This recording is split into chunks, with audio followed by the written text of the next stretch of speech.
I love it.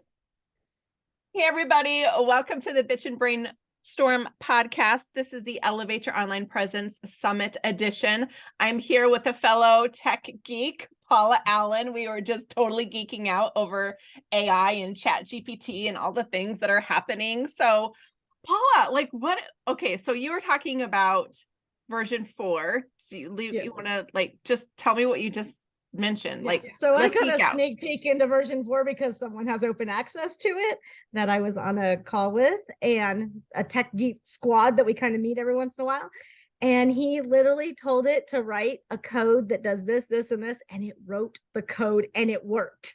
I can't even tell you. I was like, oh my goodness, how amazing that is.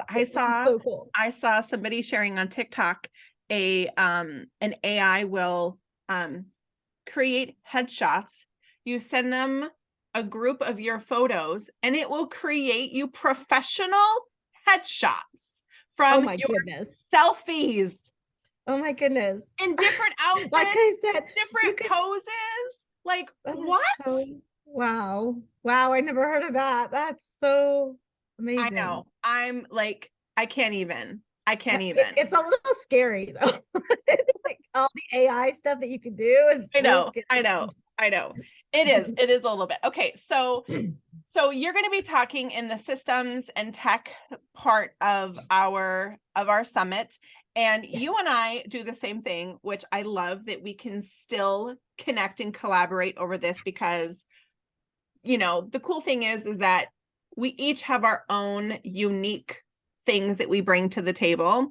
So can you talk a little bit more about what do you think as a business owner, what should we be automating? What do we outsource? And what do you need to do yourself in your business? Yeah.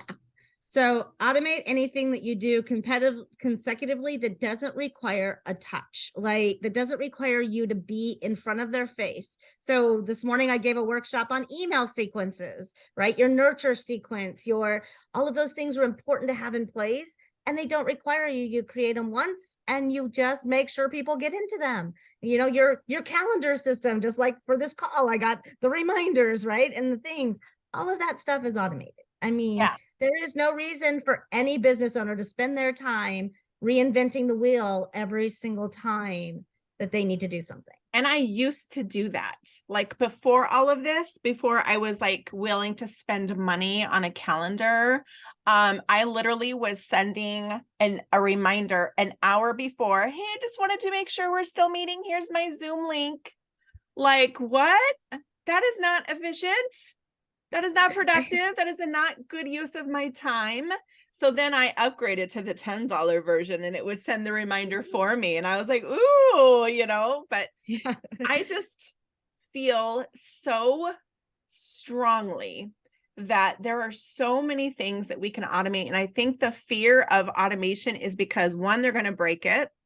And 2, they're worried that they're going to give up the control, or that something is going to break and it's going to make them look bad. So do you have any fun stories around the time when tech failed you? Call them the tech trolls, right? So this week, my story is, right? So tech breaks all the time. Yeah. Right? People break and tech breaks, right? So there's no system that cannot break. It's not foolproof. We're humans. No. Yeah. So this week I had an email issue where none of the emails were delivered for a program. And not only that, but it blacklisted them all from a list. All those people, it turned around and it was a tech thing in a record inside a domain, right? But so it broke. No one got anything they're supposed to. But as soon as we knew about it, we just, it's like, you just have to fix it. It's okay. I don't think anyone goes, oh my gosh, their tech broke. That even a tech person, us, because we're tech people, it's like, oh my gosh, my tech broke and I'm the tech person teaching them how to do tech. Yeah, it's going to break. I think just assume it's going to break at some time. And sometimes you have control over that, and sometimes you don't. Sometimes you don't, right? And sometimes it means you have to do a little manual labor in order to fix it, right? So I am trying really hard to help people eliminate doing manual labor, but knowing they still need to know how to do it in the event. So I have videos that I've made that says, if Zapier fails, here's what you do. That's great. Yeah, that's know? yes.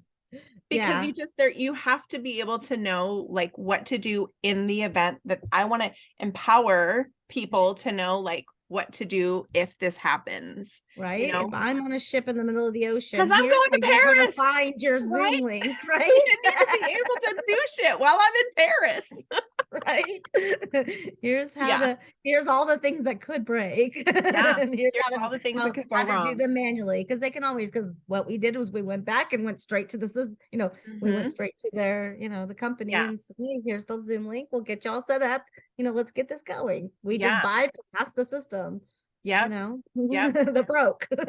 And then I went back So, and fixed it. yep. So let's talk about outsourcing. So when did you know that it was time for you to outsource some of your tasks? Like, or when do you think people need to know that it's time? Like, I can't keep doing this all by myself. Right. So first of all, it's usually like 6 months before you get so overwhelmed. It's like Yes. things start and then it goes crazy. But then that 6 months before, you're like, well, I can't afford that right now, and I don't need that right now. So it's a thin line on when that happens. But I think you should always set yourselves up for success and start small. So the Yeah. cool thing about outsourcing is you get to hire someone just for a little bit, and then you can Yeah. grow. And I've had companies that I started out, yeah, just pay me for 5 hours and we'll get stuff done, whatever. Mhm. Right. Mhm. And now they're contract companies that pay me, a Yeah. lot more than that a month. Right. Yeah. And, Yeah. or whatever that looks like, because we've grown the business to sustain. I think Yep. part of the job of your VA, your back end, is to help you grow your business so you can sustain that. Yes. The way to know also is, I always say, set yourself up for success. So start making those SOPs and the ways to do things and what to do if the stuff breaks and that kind of Mhm. stuff before you ever hire anyone, like, Yes. for yourself. Because honestly, personally, I'm like, did I set up that workshop that I'm doing? Okay. Did I do all the steps? I just open up the SOP because it's like, it's just, I don't have to think about it, Yeah.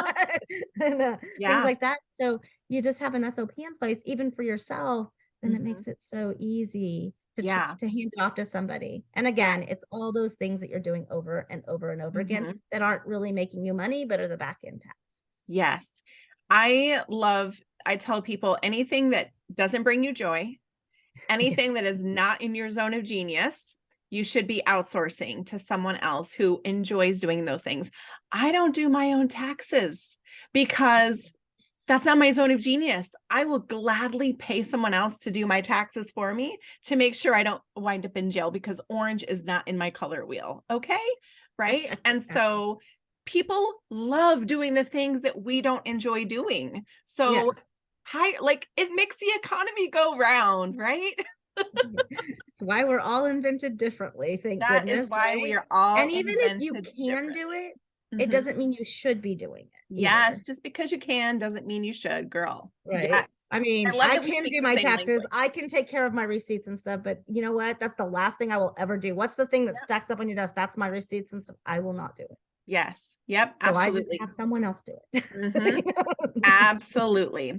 So I'm super excited to have you speak at the summit. You are going to be a part of the Systems and Tech panel that is going to be on April 20th from 11:15 a.m. Pacific time. I am so excited and you're going to love this. You're going to absolutely love what I'm about to tell you. Our Systems and Tech panels, both days, all female. Wow, that's amazing. I Yay. know, like that made me so freaking happy. I'm like, Yeah. oh, I was on I have a group of techie people I hang out with, and we talk about things.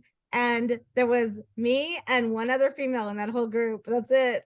But this is it's all gonna an be all female tech systems and tech panel, and I am woo-hoo. exhilarated about that. Yay. I literally cannot wait. So it's going to be Uh-huh. very, very fun. So I'm so excited to Awesome. have you. And Mm. if you want to just give a little plug on where people can find you on the interwebs, where can people find you? Easiest place is social media. Just look up Paula Allen. It may still say Clovis on it. am a recent transplant to Nashville, Tennessee. So it may still say California in there somewhere. Awesome. Well, I'm super excited to have you. Thank you so much for coming to spend a little bit of time with me and just kind of give people a taste about what they can expect, because boy, this is going to be such a great conversation we're going to have. We're going to be geeking the F out. Right. There you go. All right. We'll see you guys later. All right. Bye. Thank you.